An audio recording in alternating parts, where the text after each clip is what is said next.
What's up, everyone? John Rettinger from Techno Buffalo here with an unboxing of Sprint's Galaxy Nexus. Goodbye WiMAX, say hello to 4G LTE. This is the first Sprint LTE capable model hit the market. Let's go ahead, open it up, and see how it performs.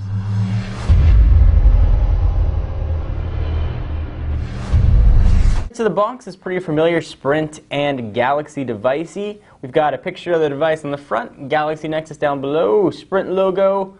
We've got pictures of the device, and some information on the back. Sprint joins Verizon as the only carrier to offer an officially sanctioned Galaxy Nexus. Go ahead and pull the top of the box off. Sent to us courtesy of the folks at Sprint. And boom, there's the Galaxy Nexus. Go ahead and pull it out of the box in all of its ice cream sandwich packing glory. Underneath, we got some business.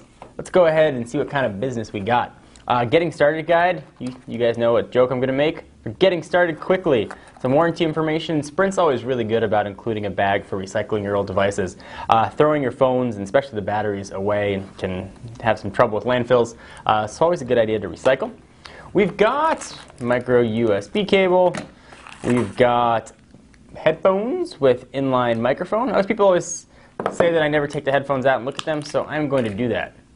Here are headphones with earbuds and inline microphone that I mentioned to prove that I'm not a liar. And we've got the battery, which is a 1,850 milliamp hour affair. Let's go ahead and take a quick look at the phone. We'll power it on and run through all the rest of the specs. Alright, so while this guy is booting up, it is available now for $199 on a 2-year contract, or just under $550 if you want to pick it up without contract. Definitely go ahead and check the carrier's website because those prices can't always change and fluctuate. It is running Android 4.0 Ice Cream Sandwich. Actually is the flagship Ice Cream Sandwich device and the reference device, which means they wrote the code specifically for this phone. From a dimension standpoint, a relatively familiar 5.3 inches by 2.7 inches by a nice and thin 3.7 inches. Go ahead and hit start.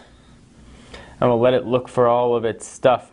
The screen is 4.7 inches, always measured diagonally, with a resolution of 720 by 1280, and that's a beautiful OLED display. So we've got an HD screen here. Battery, as mentioned, is 1,850 milliamp hours. That's going to be good for about an advertised 7.5 hours of talk time. Powering it is a 1.2 gigahertz dual-core TI-made chip. If you guys like to keep track of all that business, it's the TI OMAP 4460. Got a gig of RAM. Sprint's got a nice amount of storage in here too, 32 gigs.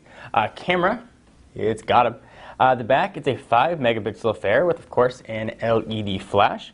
And that can take 1080p video. That's not the only camera that it's got. We got one right there as well for taking all your Facebook duck shots. That is a 1.3 megapixel camera. Bluetooth 3.0 and LTE is in here. It's going to come with a $50 Google Wallet credit, good until May 22nd. So that's pretty nice. Go ahead and buy all kinds of stuff without having to take your wallet out. Takes advantage of built-in NFC. Sprint LTE is coming mid-year 2012. Sprint has announced that it will be initially launching in Atlanta, Baltimore, Dallas, Houston, Kansas City, and San Antonio. So this being a CDMA LTE device, got to go through and check for all the updates. That's what it's doing right now. So we've been registered. Let's go ahead and see if we are online. Boom. And now we are all good to go. So this should be a pretty familiar deal if you've ever used a Galaxy Nexus device or if you've ever used Ice Cream Sandwich. This should all be pretty standard.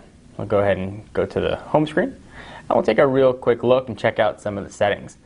So what we don't have are any physical buttons. We have on-screen buttons here on the Galaxy Nexus. You can see they stay right down there.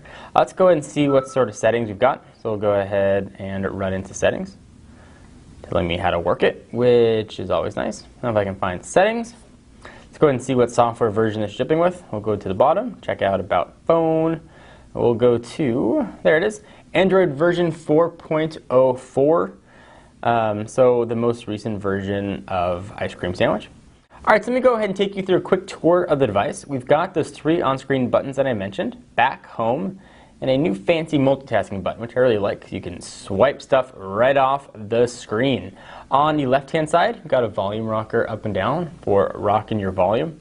Right-hand side, that's where the power and lock button is. You've got some connectors there for dock accessories. On the top, boom, nothing except for a noise-canceling microphone. On the bottom, that's where your 3.5mm headset jack is going to live. Charging and syncing port, of course, that's micro USB. On the back, 5-megapixel camera, LED flash, Sprint branding, Samsung branding. You've got that sort of almost a soft touch feel, but you do have a plastic back. One nice thing that I do like about the Galaxy series of devices, despite having a relatively flimsy plastic back, it sits pretty flush to the battery, so you don't feel any indent as you push it. So it feels like a much more secure backing than perhaps it actually is. And a speaker grill right down below. So what do you guys think? Is this the Sprint device you have been waiting for? We've reviewed the Galaxy Nexus in the past, and I came a big fan. I expect the same experience to translate to Sprint's variant. Leave your comments down below, anything you guys want to see, and of course we'll have a full review coming at you very soon. I'm John Rettinger from Techno Buffalo. This has been an unboxing and first look at the Galaxy Nexus for Sprint.